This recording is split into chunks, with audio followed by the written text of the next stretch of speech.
Iaitulah sebelum Sultan Muhammad Al-Fatih menawan Konstantinopel, beliau telah melakukan sesuatu sebelum melakukan kepungan. Apa yang beliau lakukan? Beliau telah membina satu binaan di Selat Bosporus, ataupun kalau tuan-puan pernah pergi ke Turki, di bahagian Eropah, yang mana bangunan ini dibina oleh tenteranya untuk membantu misi beliau untuk menawan Konstantinopel, iaitulah untuk menyekat laluan Selat Bosporus daripada kedatangan mana-mana pasukan yang mahu membantu Konstantinopel bila diserang nanti. Baik, apa yang menarik adalah bagaimana binaan ini dibina dalam waktu yang singkat. Tuan-puan kalau berminat dengan sejarah boleh kaji. Mana-mana sejarawan akan mengungkitkan isu yang sama, iaitulah bagaimana tentera Turki dapat membina binaan ini dalam masa yang luar biasa singkat.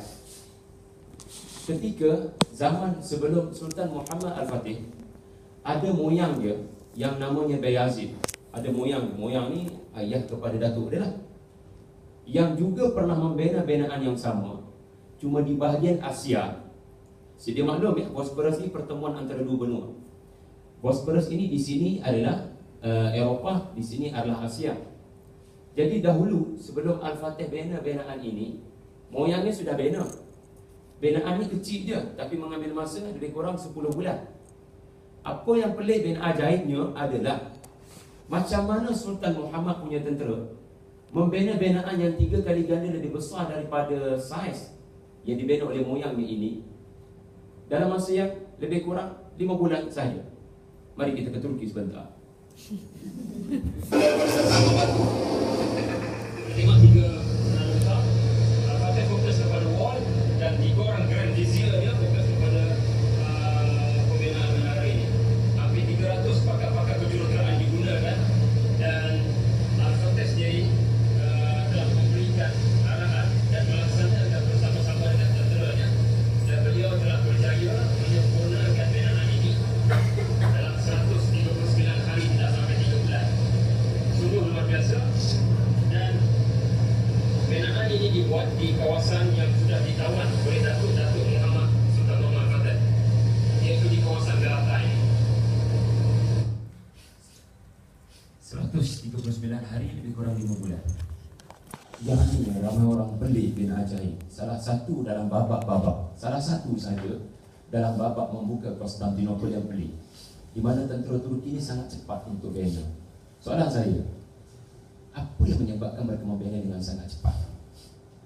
Demikianlah yang berlaku di zaman Nabi SAW. Ketika mengarahkan para sahabat untuk menggali parit Khandaq, tentera Islam, para sahabat hanya ada lebih kurang 10 hari sahaja sebelum musuh sampai. Kerana maklumat musuh sudah bergerak telah disampaikan oleh paman ataupun bapa saudara Nabi SAW, Abbas bin Abdul Muttalib. Dan parit 5 km itu dapat disiapkan sebelum musuh sampai. Sedangkan parit-parit itu digali dalam bulan Ramadan. Parit-parit Khandaq yang 5 km untuk menyekat dan menghalang Madinah daripada dimasuki oleh pasukan Quraisy 10,000 orang. Bagaimana mereka dapat menyempurnakan parit ini yang tidak pernah orang Arab ada pengalaman untuk menggali parit Khandaq, dan tidak pernah mereka ada pengalaman untuk bekerja begitu luar biasa. Di malamnya terlalu sejuk, di siangnya terlalu terik mentari, tetapi berjaya disempurnakan. Dua cerita yang berbeza dari zaman yang berbeza, tetapi persamaannya lebih kurang sama. Apa yang menyebabkan mereka melakukan kerja ini dengan sangat cepat? Dan saya percaya tuan-puan pun tercari-cari jawapan ini untuk memajukan PHP. Macam mana untuk melakukan sesuatu kerja itu dengan sangat pantas dan tangkas? Maka ia bukan sekadar mematuhi arahan ataupun deadline yang telah diberikan. Sesuatu produktiviti yang luar biasa ini, dia ada banyak faktor yang boleh mempengaruhi. Dan that's why saya bercadang untuk bercakap tentang puasa bulan Ramadan dalam menyampaikan maksud dan jawapan yang akan saya berikan kepada persoalan dua cerita tadi. Tuan-tuan, Ini ayat yang biasa kita dengar pun dalam bulan Ramadan. Tetapi berapa ramai kita melihat ayat ini dengan cara yang betul? Pada pandangan saya, pada pengkajian saya dalam tafsir dan dalam dunia sains kemanusiaan, dalam psikologi, saya merasakan ayat ini bukan hanya soal kefarduan puasa tak, tapi dia soal bagaimana Allah Ta'ala memberikan arahan yang tidak sekadar memberikan arahan. Ada di sana ada 3 elemen kalau anda perasan. Allah Ta'ala nak fardukan puasa, boleh sahaja dia menggunakan ayat yang singkat, kutiba alaikumus siyam, cukup, full stop. Tetapi tidak. Maka apa yang akan kita lihat sekarang dalam masa 30-40 minit ini, bagaimana dalam proses Allah nak mewartakan kewajipan puasa, anda akan perasan ada 3 elemen tambahan dan konsisten. Pattern ini konsisten dalam banyak lagi kefarduan yang Allah Ta'ala nak berikan kepada Nabi dan para sahabat di Madinah. Ya, di Madinah. Ibarat kata, tuan-tuan, marilah kita betulkan cara kita melihat ayat ini, kerana cara kita melihat ayat ini akan menentukan apa yang kita dapat. Sebab ayat ini memberitahu kita bagaimana cara sepatutnya kita melihat bulan Ramadan, bulan puasa dalam bulan Ramadan. Kalau saya tanya anda, bila sebut ya Ramadan, bulan apa? Apa perkataan pertama keluar daripada mulut anda, itu akan menunjukkan persepsi anda pada bulan Ramadan. Maknanya apa yang sudah berakar, dalam bahasa NLP dia panggil mental image. Apa yang dah tergambar dalam fikiran, yang itulah akan mencorak apa yang anda akan buat. Ramai orang bila bunyi je Ramadan, bulan puasa. Bulan puasa. Tak lain tak bukan puasa adalah berlapar dan berdahaga. Soalannya, betul ke persepsi macam tu? Dibimbangi persepsi itu tidak menggambarkan hakikat Ramadan. Macam cerita 3 orang buta menyentuh seekor gajah. Satu pegang belalai, dia kata gajah ni macam ular. Dan dia begitu keras pendapatnya mengatakan gajah ni ular, dia buta. Seorang lain kata, mana ada gajah ni ya seperti kipas, kerana rupa-rupanya dia pegang telinga. Seorang lain kata, mana ada gajah ni seperti kayu balak, sebab dia pegang kaki dia. Bergaduh mereka bertiga hanya kerana si buta ini tidak menjamak gajah secara keseluruhannya. Dibimbangi, tuan-tuan, kita sudah berada pada 4 Ramadan. Betul? 3, advance saya. 3 Ramadan. Kita sudah berada pada 3 Ramadan. Dan kita terlalu banyak media yang mempengaruhi cara kita melihat Ramadan. Balik sahaja ada bazar Ramadan menyambut kita dengan jam-jam yang ada di sekitar. Adakah ini corak yang sepatutnya kita lihat Ramadan? Asal bunyi je Ramadan, bulan berlapar berdahaga, dan menjelang maghribnya berbondong-bondonglah orang keluar mencari makan dan minum di bazar Ramadan. Dalam Al-Quran, perkataan Ramadan hanya sekali saja dinyatakan. Dalam Al-Quran, perkataan Ramadan hanya sekali je dinyatakan oleh Allah Ta'ala. Beritahu saya, Allah sinonim ke Ramadan dengan puasa ke? Tidak. Betul Tuhan.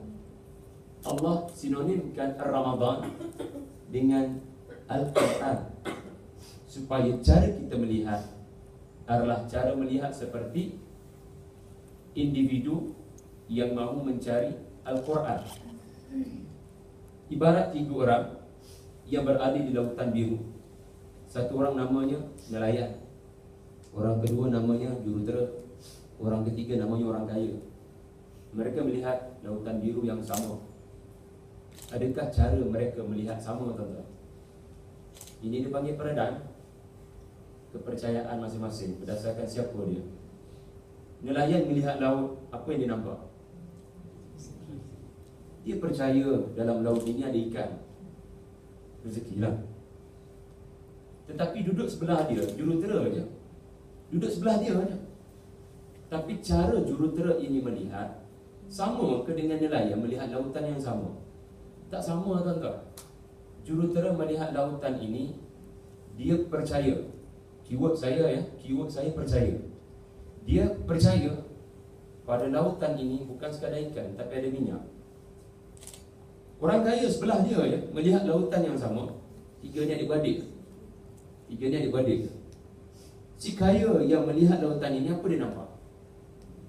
Dia tak nampak lautan tu sangat. Dia melihat potensi result yang boleh dibina. Akhirnya, cara anda mempercayai sesuatu based on siapa anda, who you are, determine how do you see, and how do you see determine what you will get. How do you see determine what you will get from this lautan biru? How do you see Ramadan? Will determine what you will get from this Ramadan. Ada orang melihat Ramadan bulan menguruskan badan, maka kurus badan dia dapat. Ada orang melihat bulan Ramadan sebagai bulan untuk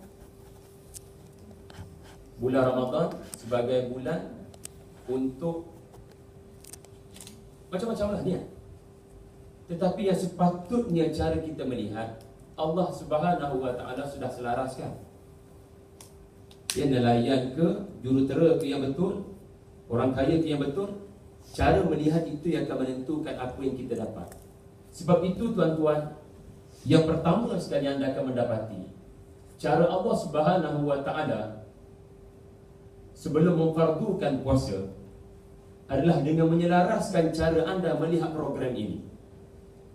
Boleh saja Allah Ta'ala tidak mention ya ayyuhalladzina amanu, tapi kenapa banyak ayat ketika Nabi sudah sampai di Madinah, pendek kata Nabi sudah berhijrah, mesti ada lidah, mesti ada seruan dan pujuk rayu meminta, wahai sekalian orang-orang yang beriman, yang pernah beriman dahulu itu merujuk pada apa tuan-tuan? Merujuk kepada 13 tahun Nabi SAW di Mekah. Boleh saja puasa ini dalam erti kata berlapar berdahaga 13 jam difardukan di Mekah. Betul tak? Sebab para sahabat memang tak banyak makanan dan tak banyak minuman. Mereka dalam susah dan kebuluran. Boleh sahaja kefarduan puasa ini diberikan ketika mereka berada di Mekah. Tapi kenapa bila dah menang Madinah, bila dah ada kekuasaan, bila makan minum merata-rata tempat di depan mata, baru difardukan puasa pada 2 Hijrah? Supaya apabila kita memasuki program siam ini, bila kita nak masuk kutiba alaikumus siam, kita mesti melihat program ini dengan pandangan bukan nelayan, bukan jurutera, bukan orang kaya, tapi pandangan sebagai seorang yang mahu meningkatkan iman, individu yang mahu meningkatkan kepercayaannya kepada perkara-perkara yang tak nampak depan mata tetapi hakikatnya wujud. Ini keyword penting kepada 2 cerita sejarah saya sebut tadi tuan-tuan. Mereka bekerja bukan hanya kerana mereka diarahkan oleh Sultan. Kalau sekadar Sultan arahkan, buat je lah macam mana, dah tak ada pilihan. This is mindset, niat. Cara kita bekerja ditentukan oleh kepercayaan kita pada kerja tersebut. Biasa kan, kalau pernah kita belajar zaman-zaman kampus dulu, ada je pelajar A dengan pelajar B. Pelajar A je dia datang awal ke kelas 10 minit sebelum lecturer sampai, dia dah ada. Bila lecturer sampaikan lecturenya, dia duduk kat depan, dia mencatat nota, dia bertanya pada pensyarah. Itu pelajar A. Pelajar B pula datang 10 minit sebelum lecturer meninggalkan kelas. Duduk pula kat belakang, tidur dalam kelas, tak tanya pun pensyarah. Ini 2 kategori pelajar yang anda tidak boleh tahu kenapa mereka jadi macam ni unless you ask mereka berdua ini, kenapa mereka jadi macam tu. Boleh jadi si pelajar A tadi bangun-bangun pagi dia, dalam kepala dia kelas lagi. Dalam kepala dia 5 patah perkataan. Pelajar A tadi, pelajar yang datang awal tadi, dalam kepala dia ada 5 patah perkataan. Tak sabar nak ke kelas. Si pelajar B pula bangun dia pagi, dalam kepala dia ada 2 patah perkataan. Kelas lagi. Ini perkataan-perkataan yang govern diri anda. Dalam bahasa TV sinetron Endon dipanggil suara hati. Yang mana tanda-tandanya bila kamera zoom in. Mulut bercakap, nak suara bercakap, mulut tak bergerak. Aku dizalimi lagi. Mulut tak gerak, tapi suara keluar, suara pelakon tu lah. Daripada mana suara tu datang? Dia panggil suara hati tu.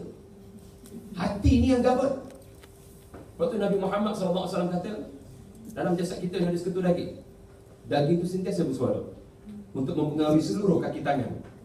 Namanya suara hati.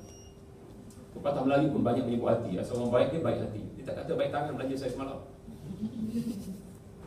Selalu pukul anak kita. Orang aja busuk hati dia kan. Dia tak kata busuk mulut dia. Di jalan raya tuan-tuan nak balik raya nanti, tak ada jalan raya kata berakal-akal di jalan raya. Berhati-hati di jalan raya. Tuan-tuan tak beri perhatian pada ceramah saya, contohlah kan. Tolong beri perhatian. Saya tak kata tolong beri perakalan. Hati. Orang Melayu ni paling banyak menyebut perkataan hati berbanding kalau compare dengan bahasa lain. Sebab ini asal usul tamadun kita, asal daripada satu kebersihan, kesucian, etik, adab yang tinggi. Baik, apabila Allah Ta'ala nak memaklumkan kewajipan datang ke program 30 hari ini, Allah Ta'ala mengumumkan dengan cara yang berbeza. Anda bayangkan ucapan perasmian program kursus 3 hari contoh kan. Satu perasmi kata, tuan-tuan, tahniah ya datang, anda mesti memberikan komitmen pada program ini. Anda tidak ada pilihan kalau anda naik pangkat. Seorang lagi, dia bagi pengumuman, dia bagi ucapan perasmian dalam bentuk macam mana. Tahniah tuan-tuan, anda telah terpilih ke program ini, anda bukan calon-calon orang yang terpilih ke program ini. Dan berapa ramai alumni yang melangkah sejarah di PSB ini datang ke program ini. Dan program ini tidak ada tujuan lain kecuali untuk menghantar anda ke posisi yang paling tinggi dalam company ini. Kalau anda perasan, dalam ucapan itu ada 3 elemen. Dan 3 elemen itulah saya sedang menyentuhnya. Yang pertama, saya mention tadi, anda bukan calon-calon orang yang dimasukkan ataupun didaftarkan ataupun menyertai program ini. Kerana apa? Jadi fardu ke Ramadan ini syaratnya adalah keimanan. Hanya peserta yang sudah lalu kursus basic di Mekah 13 tahun. 13 tahun di Mekah, anda wajib melalui program ini dahulu baru difardukan Ramadan. Sebab apa? Sebab ada orang masuk bulan Ramadan tidak mempunyai sistem kepercayaan yang betul. Maka benarlah kata-kata Nabi SAW, betapa ramai yang masuk dalam bulan Ramadan, dia hanya dapat lapar dan dahaga. Dan laknat kepada mereka yang melalui 30 hari Ramadan, kata Nabi SAW, tidak ada sedikit pun dosa-dosanya diampunkan. Kerana dia masuk bulan Ramadan tanpa keimanan ataupun tanpa kepercayaan, saya masuk program ini untuk kebaikan diri saya sendiri. Saya bukan masuk program ini hanya kerana namanya Ramadan. Macam mana kena puasa lah, tak ada pilihan dah. Setengah orang masuk satu kursus, mentalitinya adalah macam mana dah puasa zero. Macam tu juga Ramadan, macam mana dah bulan puasa, puasa je lah, nanti mak ayah marah. Dah orang lain puasa-puasa je lah. Tapi berapa ramai yang mempunyai suara hati yang satu lagi, iaitulah, aku percaya Ramadan ini datang adalah untuk kebaikan diriku sendiri. Allah tidak memerlukan pahalaku. Dan kebaikan Ramadan ini adalah kembali kepada keimananku kepada Allah Subhanahu wa Ta'ala. Sebab itu para sahabat, tuan-tuan, selepas mereka disepak, diterajam di Mekah, tapi Nabi didik mereka dengan apa dia? Jangan balas balik. Nabi didik mereka untuk percaya pada perkara gaib yang tak nampak depan mata. Ya, sebagaimana keluarga Yasir, sebagaimana keluarga Sumayyah, bila nak dibunuh, Nabi kata bertenang, jangan balas balik. Terimalah seadanya, kerana syurga berada menanti kalian semua. Sabran ya ala Yasir, fa inna maw'idakumul jannah. Ni yang Nabi pasak kepada para sahabat di Mekah. Apa pun yang mereka buat, jangan balas. Bukan mudah tuan-tuan kalau orang kutuk kita kat Facebook, nak bertenang, tak nak balas balik. Orang mengumpat kita, nak bagi penjelasan, nak saman. Bukan mudah nak mengambil pendekatan untuk bertenang. Kufu aidikum wa aqimis solat, tahan tanganmu dan tunaikan solat. Hanya orang yang benar-benar percaya pada hari kebangkitan, hari pembalasan. Setiap hari dia akan sebut Maliki Yaumiddin, Maliki Yaumiddin, Maliki Yaumiddin. Tuhan yang maha adil pengadilannya. Kalaulah kalangan kita ini berada di tempat seorang ibu yang ada anak perempuan 3 tahun, ya, tidak pergi ke tandas, dia bagi anak dia itu kawan-kawan dia jaga sekejap. Balik-balik anak tak ada daripada kawan-kawannya. Jumpa-jumpa je anak dalam keadaan menjadi mayat, kepala terputus. Apa perasaan anda sebagai seorang ibu? Ataupun ada kalangan kita yang ada keluarga di atas pesawat MH370. Diberitahu pada kita, terimalah hakikatnya mereka sudah tidak ada. Tapi kita tidak ditontonkan jasad mereka. Tidak diperlihatkan kepada kita sekurang-kurangnya 1 inci sepihan kapal terbang. Untuk kita yakin. Saya percaya kalaulah kita berada di tempat ibu ini, ataupun di tempat ahli keluarga yang kehilangan keluarga tersayang di atas MH370, jauh di benak hati kita protes. Kita bengang nak mencari siapa yang melakukan ini. Ayah mak kepada Nurin Jazlin, ya, kanak-kanak perempuan yang mati dibunuh selepas dirobot. Sampai sekarang pembunuhnya tak ditemui. Kalau budak yang 3 tahun perempuan tadi, pembunuhnya mati dibunuh ataupun mati bunuh diri. Saya pun tak ingat dah apa puncanya kematiannya. Tapi berapa ramai dari kalangan ibu, ayah ataupun anak kepada mangsa yang pembunuhnya tidak ditemui. Tapi ada kalangan mereka boleh bertenang. Ketika ada kalangan mereka yang memilih untuk macam segelintir orang-orang Cina balik botol mineral pada pegawai Mas Elan di Beijing, marah, tak dapat penjelasan. Tapi ada kalangan kita yang boleh bertenang, air matanya boleh berbicara tentang redanya kepada takdir Allah Subhanahu wa taala. Bergantung pada kepercayaan masing-masing lah. Adakah kita percaya wujudnya hari pengadilan? Sebab itu bagi saya, ayah mak kepada Nurin Jazlin dan berapa ramai lagi, mereka boleh bertenang sampai sekarang kerana mereka percaya si pembunuh itu tak akan dapat escape daripada pengadilan Allah Subhanahu wa taala. Inilah kekuatan direcsional puasa difardukan kepada batch yang sudah lalu 13 tahun di Mekah. Supaya kalian melihat program Ramadan ini, kelebihannya bukan hanya kepada fizikal, tetapi kepada peningkatan keimanan kita kepada perkara gaib. Artinya tuan-tuan, dikuatkan dengan 30 hari program ini kepada perkara yang tak nampak depan mata, namanya pahala, namanya mahsyar, namanya syurga. You just need to believe. Lailatul Qadar, tuan-tuan boleh nampak tu? Jibril turun, Masya Allah, Jibril turun, Masya Allah. Tak ada orang boleh nampak. Ada orang dia bangun malam-malam sebelum malam terakhir, dia tak pernah bangun malam tu. Malam-malam Ramadan dia tak pernah bangun. Satu malam tu dia bangun. Setiap kali dia nak bangun, dia akan buka tingkat tengok pokok sujud ke tidak. Ni mentaliti orang Melayu ni. Skeptikal betul. Dia sangat tunggu benda-benda pelik berlaku baru dia akan kembali kepada Allah. So dia buka langsir tu, dia tengok pokok tak sujud, dia tak bangun. Satu malam tu, kebetulan malam tu semi-final ke apa, World Cup kan. Dia buka tingkat, ada pokok sujud di bawah rumah dia. Masya Allah. Dia pun bangun malam. Alhamdulillah Ustaz, semalam saya bangun malam. Qiyamulail, Lailatul Qadar Ustaz, pokok sujud Ustaz. Alhamdulillah. Dik, semalam pokok tadi tebang ni. Kita ni kadang-kadang kan benda yang hakikatnya tak nampak, kita orang Melayu suka nak menampakkannya. Bahaya tu tau. Ada malaikat turun kat Kaabah lah, ada malaikat dekat makam Nabi lah. Allah penuh dengan pertikaian, gambar-gambar macam tu, rakaman macam tu. Jangan pergi ke situ. Biar kekal sebagaimana para sahabat. They just need to believe. Ya, malam ini malam yang Allah berkati. BERKAT. Boleh nampak tak? Tuan-tuan pergi umrah, dikatakan di 1, 2, 3, 4 lokasi ini tidak ada hijab, berdoanya. Tapi bila pergi, apa yang anda nampak? Anda tak nampak apa-apa kalau lihat dengan mata kasar. Tapi dengan mata hati, we just need to believe. Kita kena percaya. Tak semua perkara Allah tunjukkan di atas dunia. Maka yakinlah pada Allah. Ramadan datang hanya saja selepas para sahabat dibetulkan mindset untuk melalui program ini. Sebab bimbang nanti ada yang datang masuk program ini dengan mental block. Lalu je lah macam mana? Dah bawa suruh 3 hari. Contoh 30 hari, lakukan je lah, dah tak ada pilihan. No, kita tak dapat kebaikan.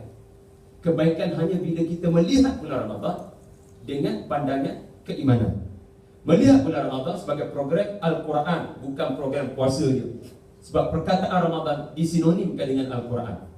Soalannya, adakah kita makin rapat dengan Quran sepanjang masuk ke 3 Ramadan pada tahun ini? Yang kedua, dalam masa 20 minit sebelum 1.30 ni, menarik tahu tak tuan-tuan, apabila Allah did mention this, Allah mention sesuatu yang berkaitan dengan sejarah. Padahal boleh je tidak perlu di-mention. Boleh saja ayat itu berbunyi, ya ayyuhalladzina amanu kutiba alaikumus siyam la'allakum tattaqun. Tapi apa function yang menyebabkan Allah memberitahu kefarduan puasa yang akan aku wartakan kepada kamu ini Muhammad adalah sesuatu yang pernah dilakukan oleh orang-orang terdahulu.